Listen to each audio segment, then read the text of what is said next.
Edification ministries వీక్షకులందరికీ ప్రభువైన యేసుక్రీస్తు పేరిట వందనాలు. ఈరోజు మన ధ్యానాంశము ఎఫెసీ పత్రిక 2వ అధ్యాయం 6-7 వచనాలు. క్రీస్తు యేసునందు ఆయన మనకు చేసిన ఉపకారము ద్వారా అత్యధికమైన తన కృపా మహదైశ్వర్యమును రాబోవు యుగములలో కనపరచు నిమిత్తము క్రీస్తు యేసునందు మనలను ఆయనతో కూడా లేపి పరలోకమందు ఆయనతో కూడా కూర్చుండబెట్టెను. దేవుడు ఈ వాక్యమును మన కొరకై ఆశీర్వదించునుగాక.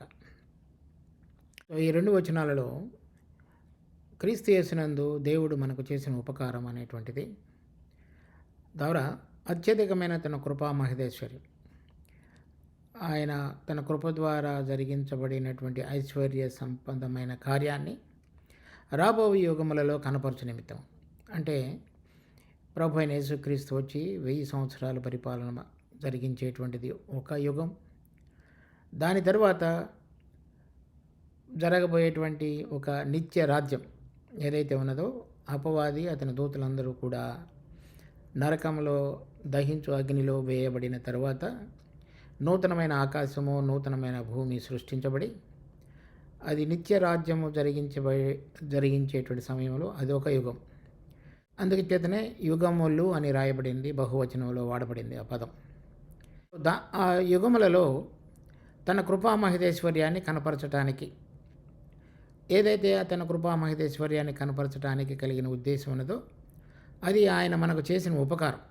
అంటే అది మన యొక్క యోగ్యత లేక మనకు కలిగినటువంటి విశేషమైనటువంటి ఏదైనా ఒక గుణము చొప్పున కాకుండా ఆయన తన యొక్క మరి ఆ ఉపకారం చేసేటువంటి ఆయన యొక్క స్వభావాన్ని బట్టి మన పక్షంగా జరిగించబడినటువంటి కార్యం. ఈ కృపామహదేశ్వర్యం అనేటువంటిది కూడా మనం మొదటి అధ్యాయంలో కూడా కొన్నిసార్లు చూసాం. చూడండి, ఇక్కడ మొదటి అధ్యాయం 7వ వచనంలో దేవుని కృపా మహదైశ్వర్యమును బట్టి, తర్వాత 6వ వచనంలో మనకు అనుగ్రహించిన తన కృపా మహిమకు కీర్తి కలిగినట్లుగా, ఆ విధంగా ఆయన కృపా మహదైశ్వర్యం అనే మాట వాడబడింది. సో దీనిలో కనుక మనం చూసినట్లయితే ఆ కృపా మహదైశ్వర్యం ఏమిటనేది, మొదటగా మన స్థితి ఈ 2వ అధ్యాయం మొదటి 2 వచనాల్లో ఉంది. మనము పాపులమైనప్పుడు లేక అపరాధముల చేత పాపముల చేత చనిపోయినటువంటి స్థితిలో ఉన్నప్పుడు అది మన స్థితి. దానిలో నుంచి మన పాపములను క్షమించడం మాత్రమే కాకుండా ఆయన మనలను ఈ క్రీస్తుతో కూడా బ్రతికించున్నాడు. అంటే మనము ఒక నూతన జీవం కలిగి, తర్వాత దేవుని ఎదుట ఉచితంగా నీతిమంతులుగా తీర్చబడి, తరువాత ఆయన జీవం ద్వారా మనం నడుచుకోగలిగేటట్లుగా చేయబడి, అది 2వ మెట్టు. మన పాపములు క్షమించుట, తర్వాత ఈ విధంగా జీవం కలిగి ఉండుట. దాని తర్వాత ఆ జీవము ఈ లోక సంబంధమైనటువంటి వాటన్నిటి మీద జయం పొందగలిగి దేవుడు కోరుతున్నటువంటి నీతిగా జీవించగలగటానికి పనికి రాగలిగినటువంటి మార్గాన్ని దేవుడు సుగమం చేయటం. దాని తర్వాత దేవుడు మరి రాబోయేటువంటి దినాలలో ఆయన పరలోక సంబంధమైనటువంటి రాజ్యం అంతటలో ఆయన శిరస్సుగాను సంఘం శరీరముగాను చేయబడి ఉన్నప్పుడు ఆయనతో పాటుగా అధికారాన్ని పంచుకొనటానికి చేయబడినటువంటి మార్గం. అందుచేతనే అది 4-6 వచనాలలో మొదటి అధ్యాయంలో మనం చూసాం. ఆయన మనలను పరిశుద్ధులుగా నిర్దోషులుగా ఆయన ఎదుట నిలవబెట్టుకునటానికి చేసినటువంటి అంతరంగ స్వభావ మార్పిడి కార్యం. తర్వాత కుమారునిగా స్వీకరించుటకు, మరి రాబోయే దినాలలో తన కుమారునితో పాటుగా కలిసి అధికారాన్ని పంచుకొని మహిమలో రాజ్యం వెళ్ళటానికి పనికి రాగలిగినటువంటి ఒక అధికార దర్పంతో కూడినటువంటి నూతనమైన స్వభావ కార్యం. దాని తర్వాత మరి ఆయన పరలోకంలో ఉన్నవి భూలోకంలో ఉన్నవి అన్నిటినీ కూడా ఆయన యందు ఏకముగా సమకూర్చుకున్నప్పుడు ఆయనలో మనం స్వాస్థ్యము పొందగలిగేటట్లుగా చేయబడినటువంటిది ఇంకొక కార్యం. ఈ విధంగా రక్షణ, నూతన జీవం కలిగి నడుచుకునుట, తర్వాత పరిశుద్ధంగా నిర్దోషులుగా మార్చబడటానికి మనలో జరిగించేటువంటి ఆత్మ యొక్క కార్యం, తర్వాత కుమారులుగా స్వీకరించబడి ఆయన అధికారంలో పాలు పొందటానికి పనికి రాగలిగినటువంటి విధంగా మనం నూతనమైన విధంగా ఒక పరలోక సంబంధమైన దర్జాలోనికి రాగలుగుట, ఆయన స్వాస్థ్యంలో పాలువారముగుట, ఇవన్నీ చూపించుటలో ఏదైతే ముందుగా నిర్ణయించి మనల్ని ఏర్పరచుకుని ఉన్నాడో ఈ మొత్తం అంతటిని కలిపి మనం ఆయన యొక్క కృపా మహదైశ్వర్యం అని చెప్పవచ్చు. ఇది ఆయన చేసినటువంటి ఉపకారం. అది మనలో ఉన్నటువంటి గొప్పతనం కానీ, ఒక మంచితనం కానీ, లేక మనలో ఉన్నటువంటి ఒక గుణం చొప్పున కానీ, లేక విద్య, ధనము, లేక ఈ లోక సంబంధమైనటువంటి ఏది కూడా కాదు. ఇక్కడ అది చెప్పబడింది. అటువంటిది అంటే ఈ రాబోయే దినాలలో మనము పరిశుద్ధులంగా, నిర్దోషులుగా చేయబడి, కుమారులుగా ఆయన మనలను స్వీకరించి, ఆయనతో పాటుగా స్వాస్థ్యాన్ని పంచుకొనినప్పుడు ఆయన మనకు శిరస్సుగా, మనము ఆయనకు శరీరంగా ఉంచబడినటువంటి స్థితిలోనికి రాగలిగి, ఆ 1000 ఏళ్ల పరిపాలనలో ఆయనతో పాటుగా మహిమలో ఉండుటకు, దాని తరువాత యుగయుగములు ఆయనతో పాటుగా ఏలుటకు, ఈ మొత్తం అంతటినీ కూడా రాబో యుగాలలో కనపరచుటకై ఆయన యొక్క కృపా మహదైశ్వర్యాన్ని మన ఎడల కనపరచును అని వ్రాయబడినది. దానికి దీనంతటిని కూడా ఆయన చేసిన ఉపకారం అని కూడా చెప్తున్నారు. ఎందుకంటే దానికి మనం యోగ్యం కాదు కనుక ఆయన మనలను ముందుగా తెలుసుకొని, నిర్ణయించుకొని, ఎంపిక చేసుకొని, ఇటువంటి దర్జాలోనికి ఆయన మనలను తీసుకుని రావడంలో కలిగినటువంటి ఆయన యొక్క సంకల్పం అనేటువంటిదే ఆయన యొక్క ఉపకారం. దాని తర్వాత మనం చూసినట్లయితే ఆయన క్రీస్తు యేసునందు మనలను ఆయనతో కూడా లేపి పరలోకమందు ఆయనతో కూడా కూర్చుండబెట్టిన. మనం మొదటి అధ్యాయంలో చూసాం. మనము ప్రభు అయిన యేసుక్రీస్తు మనకు శిరస్సనియు, సంఘమునకు శిరస్సనియు. మరి ఈ విధంగా ఎవరైతే ముందుగా ఏర్పాటు చేయబడ్డారో, ముందుగా నిర్ణయించబడ్డారో వారందరూ కూడా ఆ సంఘములోని సభ్యులనియు, ఆ విధంగా ముందుగా నిర్ణయించబడి ఏర్పాటులోనికి తీసుకొని రాబడిన, ఎన్నిక చేయబడినటువంటి విశ్వాసులు వారందరూ కూడా మరి శిరస్సుతో కలిసి శిరస్సు యొక్క ఆధీనం కింద ఈ లోకంలో జీవిస్తూ రాబో యుగాలలో ఈ విధంగా జయించిన, ముందుగా నిర్ణయించబడిన, ఏర్పాటు చేయబడినటువంటి విశ్వాసులు ఆయన ఆధిపత్యం కింద జీవిస్తూ ఉండబోయేటువంటి సమయానికి కొరకు రాబో యుగాలలో ఇటువంటి వారి ద్వారా ఆయన మహిమను బయలుపరచగలగటానికి చేయబడినటువంటి 2 కార్యాలను గురించి ఇక్కడ చెప్తున్నాడు. ఒకటి, ముందుగా వారిని బ్రతికింపజేసెను, తరువాత పరలోకములో కూర్చుండబెట్టెను. ఈ 2 విషయాలు అంతకు మునుపు కూడా మనం చూస్తున్నాం. ఒకటి, ఆయన బ్రతికించుట అనేటువంటిది మరి మనం చనిపోయినటువంటి స్థితిలో ఉండగా బ్రతికించుట. రెండవది, పరలోకంలో కూర్చుండబెట్టుట. ఈ బ్రతికించుట అనేటువంటిది మన ప్రభువు మరి మన అందరి కొరకు, మన పాపముల కొరకు ఆయన చనిపోయి మరి పాతిపెట్టబడి 3వ దినమున తిరిగి లేచున్నాడు. ఆ 3వ దినమున తిరిగి లేచిన సందర్భంలో ఆయన ఈ మరణమునకు అధిపతి, లేక పాపము ద్వారా వచ్చిన మరణాన్ని ఓడించిన వాడుగా ఆయన బ్రతికినాడు. అందుచేత ఈ పాపము అనేటువంటి దాని మీద మనం జయం పొందగలగటానికి పనికి రాగలిగిన విధంగా ఆయనలో ఏ జీవం అయితే ఉన్నదో ఆ జీవము మనలోనికి తీసుకుని వచ్చి మనలను బ్రతికించున్నాడు. కనుక మనం ఈ శరీర సంబంధంగా వచ్చిన పాపం, ఆ పాపాన్ని బట్టి వచ్చినటువంటి మరణం, ఆ మరణానికి బదులుగా ప్రభువైన యేసుక్రీస్తుతో కూడా లేపబడుట ద్వారా పొందిన జీవం, అది ఈ చక్కటి మెట్లు మనం అర్థం చేసుకోవాలి. అది మొదటిది. ఆ విధంగా బ్రతికించబడడం ద్వారా ఆయన మరి మనం పాప స్వభావం మీద, ఆ పాప స్వభావం నుంచి మనం చేసేటువంటి పాప ప్రభావం మీద జయం పొందగలిగేటువంటి స్థితిలోనికి మనలను నూతనమైన జీవాన్ని ప్రసాదించి బ్రతికించున్నాడు. అది మనం బాప్తిజంలో ఆయనతో పాటుగా చనిపోయి ఉన్నాము, తిరిగి లేచున్నాము అనేటువంటిది విశ్వాసం ద్వారా ఎంచుకొని దానిని మన శరీర అవయవములను నీతికి సాధనాలుగా అప్పగించుకున్నప్పుడు జరిగేటువంటి ప్రక్రియ. ఆ విధంగా జీవించడం ద్వారా ఈ శరీరంలో జీవించే సమయంలో మనం ఆదాము నుంచి పొందినటువంటి పాప స్వభావం మీద, పాప స్వభావానికి మనలో కలిగేటువంటి పాప ప్రభావం, దాని మీద జయం పొందగలిగేటట్లుగా ఆ జీవం పనిచేస్తుంది. ఆ బ్రతికించబడుట అనేటువంటిది మనలో పనిచేస్తుంది. ఆ బ్రతికించుట అంటే దేవుని యొక్క జీవం మనలో పనిచేయుట. అంటే దేవుడి యొక్క దృష్టిలో దేవుడు కోరిన విధంగా నీతిగా పాప స్వభావం మీద, దాని ప్రభావం మీద మనం జయం పొందగలిగి జీవించడానికి పనికి రాగలిగినటువంటిది మనము బ్రతికించబడుట. ఈ లోకంలో ఆ విధంగా బ్రతికించబడిన మనం దేవుడు కోరుతున్నటువంటి నీతి కార్యములను జరిగించగలం. మన ప్రభువైన యేసుక్రీస్తు ఈ లోకంలో ఉండగా ఆయనలో జీవమున్నది. ఆ జీవము ఆది నుంచి ఉన్నది. ఆ జీవము పాపము లేనటువంటిది.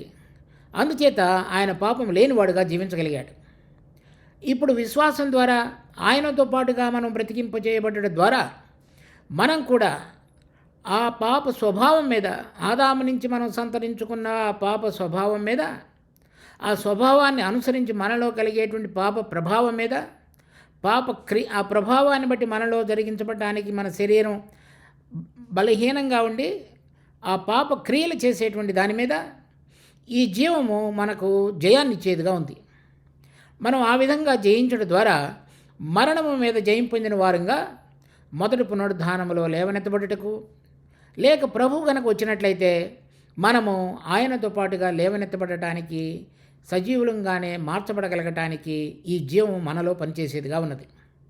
అందుచేత మనం ఆయనతో కూడా లేవనెత్తబడినటువంటి అనుభవంలో కనుక ఇప్పుడు జీవించుట అనేటువంటిది మనకు దినదిన అనుభవంగా ఉండి, ఆయన కోరుతున్నటువంటి మనం జీవించే ఈ శరీరంలో ఆ జీవం కలిగి దేవుడు కోరుతున్న నీతి క్రియలు కనుక జరిగించకపోయినట్లయితే మనము జయించినటువంటి విశ్వాసుల వలె ఉండునట్లుగా కాదు. ఆ విధంగా బ్రతికింపజేయబడుట అనేటువంటిది ఆ జీవం మనలో పనిచేయుట, ఆ పాప ప్రభావం మనలో పనిచేయకుండా ఉండుట, మనము దేవుడు కోరిన విధంగా నీతి క్రియలు జరిగించుట, ఆ నీతి కార్యముల ద్వారా నీతి ఫలముల యొక్క అనుభవంలోనికి రాగలుగుట, దాని ద్వారా మనలో దేవుడు సంతృప్తి చెంది మనం రాబోతున్నటువంటి నీతి రాజ్యమునకు మరి చక్కగా వారసులుగా ఎంచబడటానికి పనికి రాగలిగినటువంటి కార్యం అది ఆయన మనలో ముందుగా జరిగించున్నాడు.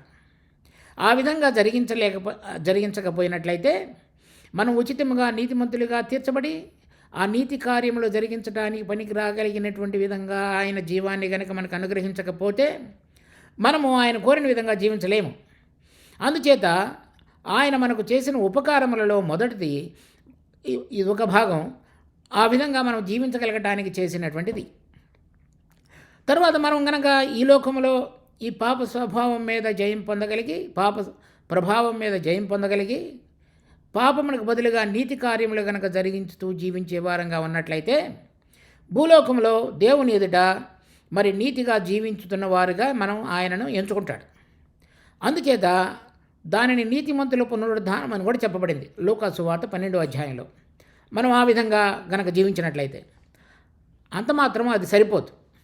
మన ప్రభువైన యేసుక్రీస్తు రాబోయే యుగంలో భూలోకంలోనూ పరలోకంలోనూ కూడా రాజ్యం చేయబోతున్నాడు.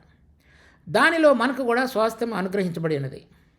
మనము ఆయన శిరస్సుగా, మనం ఆయన శరీరంలో భాగములుగా, అంగములుగా చేయబడ్డాం కనుక మనము ఆయన పరలోకంలోనూ భూలోకంలోనూ రాజ్యం చేయబోయేటువంటి సందర్భంలో మనము ఆయనతో కూడా జతపరచబడిన వారంగా ఉన్నట్లయితే మనము కేవలం భూలోకానికి సంబంధించినటువంటి రాజ్య పరిపాలనా అధికారానికి పనికి రాగలిగిన వారంగా చేయబడుట అనేటువంటిది కనుక జరిగితే పరలోకంలో రాజ్యం చేయటం అనేటువంటిది కుదరదు.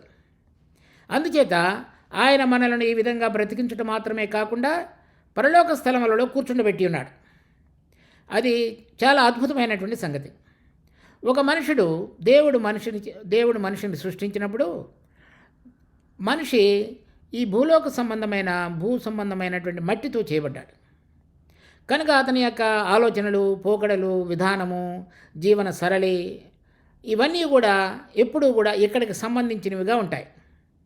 అది మంచిగా జీవించడం కానీ, అవినీతితో జీవించడం కానీ, లేక అక్రమం చేయటం కానీ, క్రమం చేయటం కానీ, అది కొంత పరిమితితో కూడినటువంటిది జీవితం. ఎందుచేతనంటే మనిషి పరలోకానికి సంబంధించిన వాడిగా మొదట సృష్టించబడలేదు, అది భూలోకానికి సంబంధించిన వాడిగా చేయబడ్డాడు. అందుచేత పరలోకంలో ఉన్న విషయాలు కానీ, అక్కడ ఉన్నటువంటి సంగతులను కానీ, అక్కడ ఎటువంటి ప్రవర్తన నియమావళి ఆ లోకంలో జీవించడానికి అవసరమైనదో దానిని గురించి కానీ అతనికి అవగాహన ఉండదు. అది అవగాహన కాగాలంటే పరలోకం నుండి వచ్చిన వాడే దానిని మనకు తెలియపరుచున్నాడు, అనగా ప్రభు అనేటువంటి యేసుక్రీస్తు. అది ఎవరు కూడా భూలోకం నుంచి పైకి వెళ్ళి పరమునకు ఎక్కిన వాడు ఎవడనూ లేడు. ఒక పరమ నుంచి దిగి వచ్చిన వాడు మాత్రమే ఆయన మన ప్రభు అయిన యేసుక్రీస్తు. ఆయన తిరిగి వెళ్ళిన తరువాత, నేను వెళ్ళిన తరువాత ఆదరణకర్తను నేను మీ యొద్దకు పంపుదును. అది మనం యోహాను సువార్త 14వ అధ్యాయం, 15వ అధ్యాయం, 16వ అధ్యాయంలో మన ప్రభు అయిన యేసుక్రీస్తు తిరిగి వెళ్ళిన తరువాత పరిశుద్ధాత్మ దేవుడు మన మధ్యలోనికి వచ్చి మనతో ఉండుట, మనలో ఉండుట అనే విషయాలను గురించి చెప్పాడు. అది 14వ అధ్యాయంలో మనం చూస్తాం. ఆయన మనలో ఉండడం ద్వారా పరలోకము నుండి వచ్చినటువంటి ఆ పరిశుద్ధాత్మ దేవుడు ఏ విధంగా మరి ప్రభు ఈ లోకములో ఉండగా తండ్రి యొక్క చిత్తాన్ని, తండ్రి చేస్తున్న కార్యములను చూస్తూ, తండ్రి యొక్క మాటలను వింటూ ఈ లోకములో జీవించున్నాడో, అందుచేత ఈ భూలోకములో జీవించే సమయంలో తండ్రి కోరుతున్నటువంటి నీతి కార్యములను చేయగలిగినాడు. పరలోకములో తండ్రి యొక్క ఉద్దేశాలను తెలియపరుస్తూ జీవించగలిగినాడు.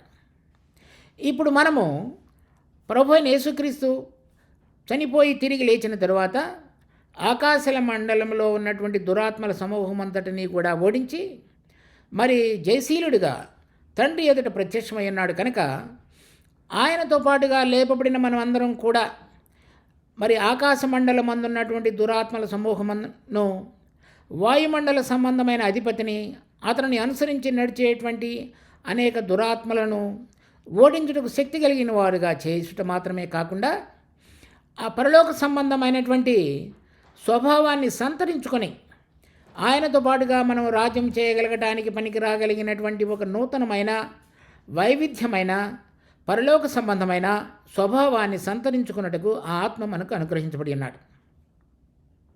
ఈ ఆత్మ మనలను తండ్రి దగ్గర మనకు దాచి ఉంచబడినటువంటి అనేక సంగతులు, కంటికి కనబడనివి, చెవికి వినబడిన సంగతులను తెలియజెప్పడం మాత్రమే కాకుండా ఆ ప్రకారంగా జీవించగలగటానికి మన అందరిలో కూడా ఉండి ఆయన పనిచేసేవాడుగా ఉన్నాడు.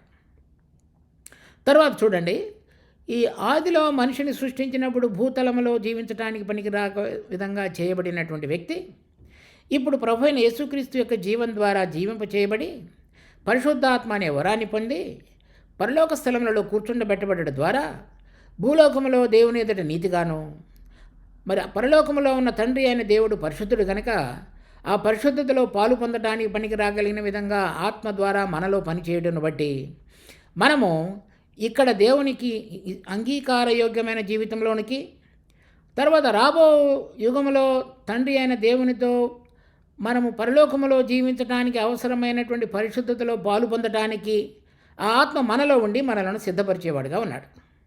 మనం కనుక పరలోకములో కూర్చుండబెట్టబడినటువంటి అనుభవాన్ని కనుక ఆత్మలో కలిగి జీవించకపోయినట్లయితే దేవుడు మనల్ని ఎందుకు రక్షించున్నాడు, మనము ఈ లోకమును విడిచిన తరువాత పరలోకములో ఏం చేయబోతున్నాం, ఆ లోకములో ఉండటానికి మనకు కావలసినటువంటి పరిశుద్ధత, తర్వాత పరిశుద్ధతను అనుసరించి మనలో దేవుని యొక్క స్వభావం ఏ విధంగా ప్రతిరోజు కూడా వృద్ధి చెందాలి అనే అంశాల యొక్క అనుభవంలోనికి మనం వచ్చుటలో తప్పిపోతాం.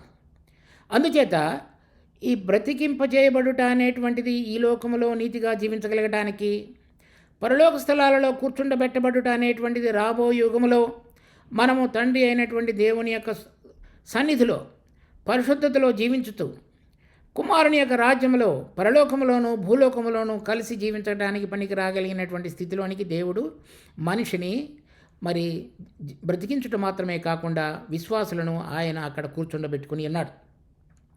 దీనికి ఒక సృష్టిలోనే దేవుడు ఆదిలోనే ఒక పునాది వేశాడు.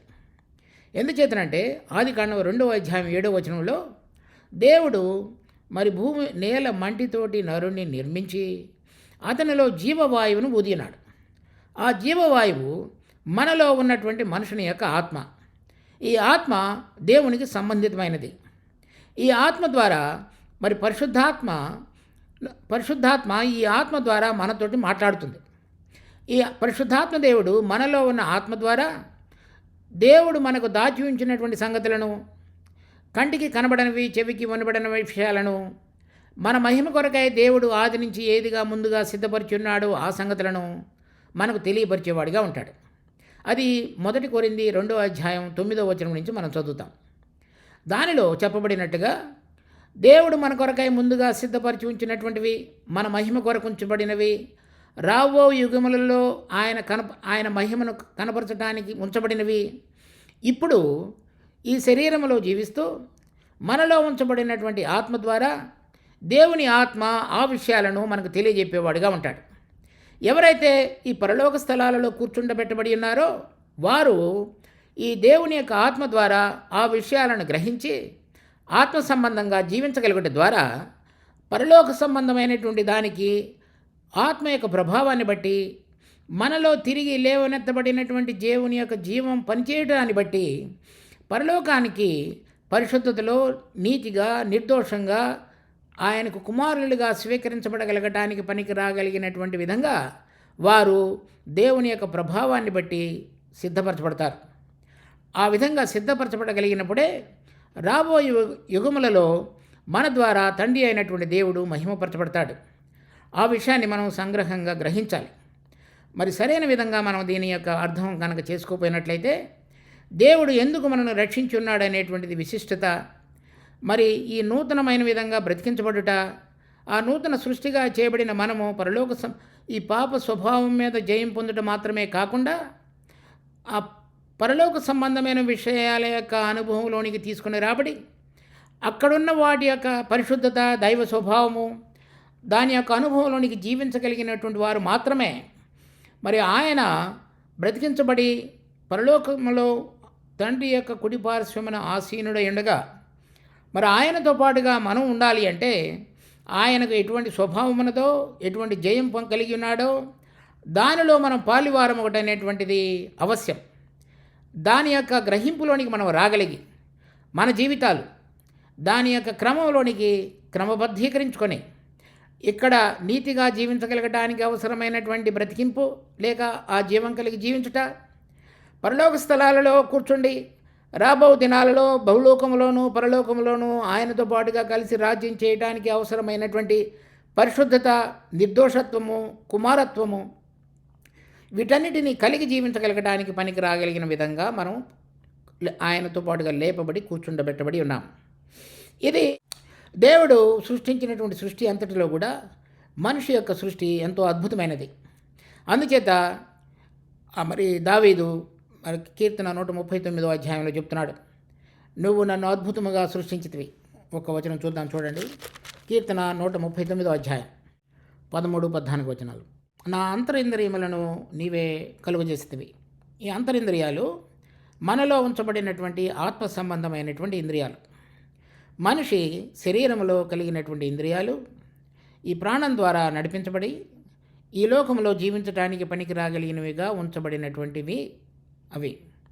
తర్వాత మనలో ఈ అంతరింద్రియాలు అనగా ఆత్మ సంబంధమైన ఇంద్రియాలు దేవుని సంగతులను గ్రహించగలుగుటకు, వినగలుగుటకు, చూడగలుగుటకు దేవుడు మనలో ఉంచబడినటువంటివి అవి అంతరింద్రియాలు.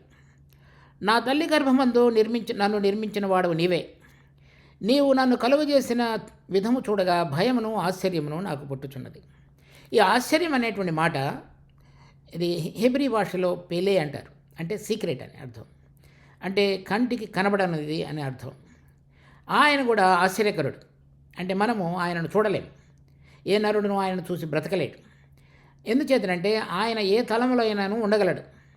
అలాగే మనిషి భూమి మీదను పరలోకములోనూ ఉండటానికి పనికి రాగలిగిన విధంగా దేవుడు మనిషిని సృష్టించినటువంటి సృష్టి నిర్మాణములో ఆ భాగాన్ని ఆ విధంగా ఉంచినాడు. ఆ విధంగా ఉంచి అతనిలో ఆత్మను ఉంచి ఆ ఆత్మలో ఇంద్రియాలను ఉంచి వాటి ద్వారా దేవుని యొక్క ప్రణాళికను, సంకల్పాన్ని, ఉద్దేశాలను గ్రహించగలిగేటువంటి జ్ఞానాన్ని ఆ ఇంద్రియాలలో ఉంచాడు. చూడండి, యోబు గ్రంథం 38వ అధ్యాయం. ఇంద్రియములలో జ్ఞానముంచిన వాడెవడు? హృదయమునకు తెలివినిచ్చిన వాడెవడు? కనుక మనిషిలో ఉంచబడినటువంటి ఆత్మలో ఉన్న ఇంద్రియాలు వాటికి జ్ఞానం అనుగ్రహించి దేవుడు మనకు ముందుగా సిద్ధపరిచి ఉంచిన విషయాలను గ్రహించగలగటానికి ఆయన ఆత్మలో మనము పరలోకములో పైనున్న స్థలాలలో కూర్చుండబెట్టబడినటువంటి అనుభవంలోనికి తీసుకురాగలగటానికి పనికి రాగలిగిన విధంగా దేవుడు ఆదిలో మనిషిని సృష్టించాడు. ఇక్కడ భూమి మీద ఆయన జీవం కలిగి జీవిస్తూ ఆత్మలో పరలోకములో ఆయనతో సంబంధం కలిగి ఆయన కోరిన విధంగా ఆయన యొక్క స్వభావంలోనికి మార్చబడుతూ మనం ప్రతిరోజు కనుక జీవించగలిగితే ఆయన మనను జయించినటువంటి విశ్వాసుల యొక్క జాబితాలో ఉంచి ఆయన వచ్చినప్పుడు మనము కూడా ఆయనతో పాటు మహిమలో ప్రవేశించబడగలిగేటువంటి విధంగా ఎంచబడతాం. చూడండి, కొరింథీయులకు రాసిన మొదటి పత్రిక 2వ అధ్యాయం 9వ వచనం. ఇందును గూర్చి దేవుడు తన్ను ప్రేమించు వారి కొరకు ఏవి సిద్ధపరచినో అవి కంటికి కనబడలేదు, చెవికి వినబడలేదు, మనుషు హృదయమునకు గోచరం కాలేదు అని వ్రాయబడి ఉన్నది. మనకైతే దేవుడు వాటిని తన ఆత్మ వలన బయలుపరిచున్నాడు. ఆ ఆత్మ అన్నిటినీ దేవుని మర్మములను కూడా పరిశోధించుచున్నాడు. మనలో ఉంచబడినటువంటి అంతరింద్రియాలు అవి చూడగలిగేటట్లుగా, వినగలిగేటట్లుగా, గ్రహించగలిగేటట్లుగా మనలో ఉంచబడిన ఇంద్రియాలు మనకు జ్ఞానం అనుగ్రహించబడి ఈ పైకి లేవనెత్తబడి ఆయనతో పాటుగా కూర్చుండబెట్టబడినటువంటి అనుభవంలోనికి తీసుకుని రాబట్టడం ద్వారా వీటిని గ్రహించగలిగేటట్లుగా దేవుడు చేసినాడు. ఈ రక్షించబడినటువంటి వ్యక్తి రాబో యుగాలలో తండ్రి అయిన దేవుడు మన ద్వారా మహిమపరచబడగలగాలంటే ఈ ఆయనతో పాటుగా బ్రతికించబడినటువంటి అనుభవంతో భూలోకంలో జీవించుటకు, లేవనెత్తబడినటువంటి అనుభవంతో కలిగి జీవించుటకు, ఆ పరలోక సంబంధమైన దైవ స్వభావాన్ని సంతరించుకొని జీవించగలుగుటకు ఈ 2 విధాలుగా దేవుడు ఆయన ఉపకారాన్ని మన ఎడల బయలుపరిచాడు. దీనిని మనం సరైన విధంగా గ్రహించి ఆ విధంగా జీవించగలగడానికి దేవుడు మన అందరి పక్షంగా కృప చూపించాలని మనం దేవుని ప్రార్థిద్దాం. ఆ విధంగా కనుక మనం జీవించలేకపోయినట్లయితే దేవుని యొక్క సంకల్పాన్ని, ప్రణాళికను సరైన విధంగా మనము అర్థం చేసుకోకుండా మనమే దీనిలో నష్టాన్ని తెచ్చుకునే వారంగా ఉంటాం. కనుక జాగ్రత్త కలిగి ఈ యొక్క అవగాహనలోనికి రాగలిగి దేవుడు కోరిన విధంగా మనం జీవించగలుగుటకు మనందరికీ ప్రభు సహాయం చేయనుగాక. ప్రార్థించుకుందాం.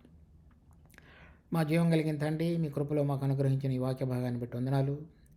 దీన్ని మా కొరకే ఆశీర్వదించి దీని యొక్క అనుభవంలోనికి రాగలిగి జీవించగలుగుటకు కావలసిన కృపను ప్రసాదించమని మా రక్షకుడు ప్రభు అయిన యేసు నామమున అడుగుతున్నాం తండ్రి. ఆమేన్.